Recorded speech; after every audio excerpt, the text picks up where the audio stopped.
There are three questions I would like to put under scrutiny to see whether they could stand the historical, philological, and linguistic proofs.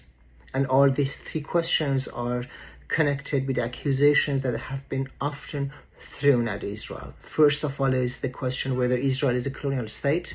The second one, which is intrinsically connected to this question, is whether Israel is an in-settler colonial state. And third, whether Israel is a white supremacist society.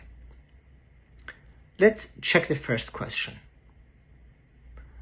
What is colonialism? I think this question is a very justified one, because most of the people, they look at this term and often they don't know what they're talking about.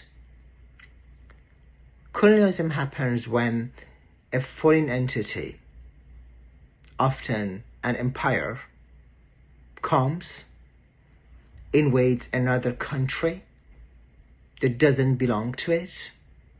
It is not even in its vicinity.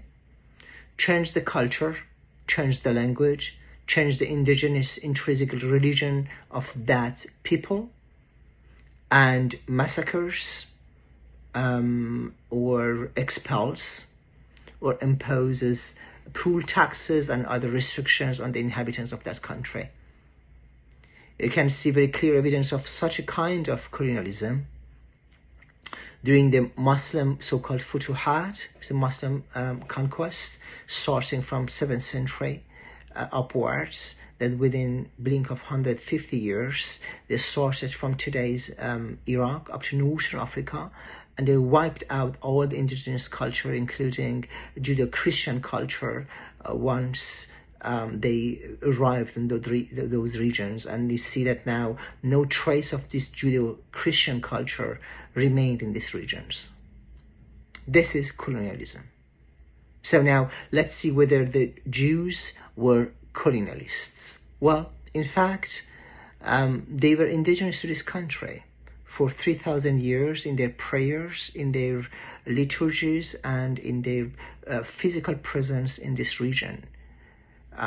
Even though they have been expelled several times from their region, first by Babylonians, Assyrians, and then later in 770 AD by the Romans after the destruction of the Second Temple. They always were there, and they kept their culture, their religion, and also their language. Along the fact that the word Jew philologically is driven from the word Judea and Samaria, which is now in political debate that place that we call it now West Bank, shows that those people, Jews, were never a foreign entity or foreign body to this country. And now the second question, which is really very intrinsically connected to this question, is whether Jews are in-settler colonialists. I think most of the people who are using this terminology, they actually innocently don't know what this terminology does mean. In-settler colonialism means that a foreign power, and this with foreign power I mean an empire, in order to enrich and enlarge its territory of ruling, sends its soldiers and vessels in an outpost in another country to create a satrapy, to create a subjugated nation, and in fact to enrich its power from the motherland.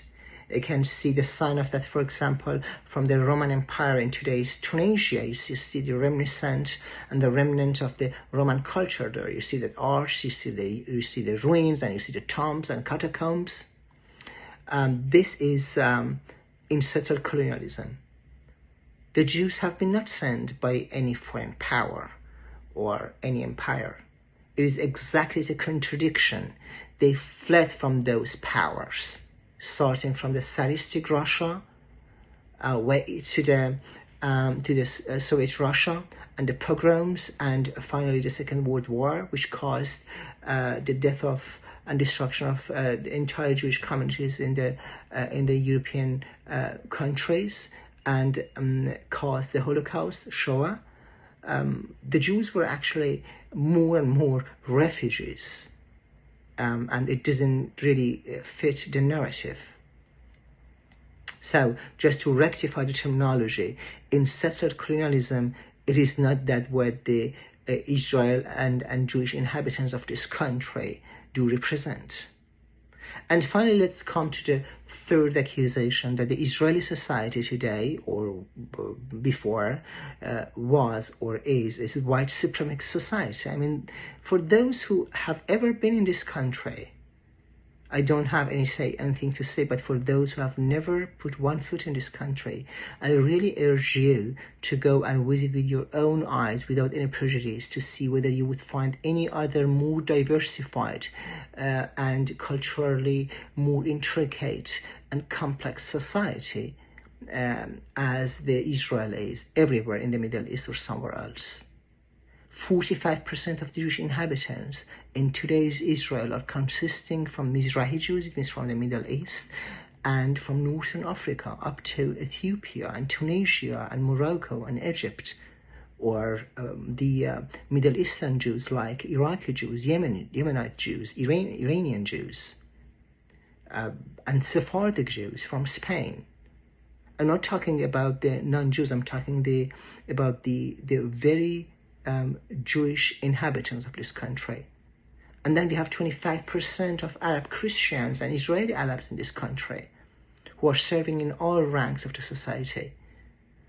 In such a complex, hyper, and in fact, hyper-culturally diversified society, talking about white supremacy, it just reveals the ignorance of the person who says that. That's why I would really urge you to go and educate yourself.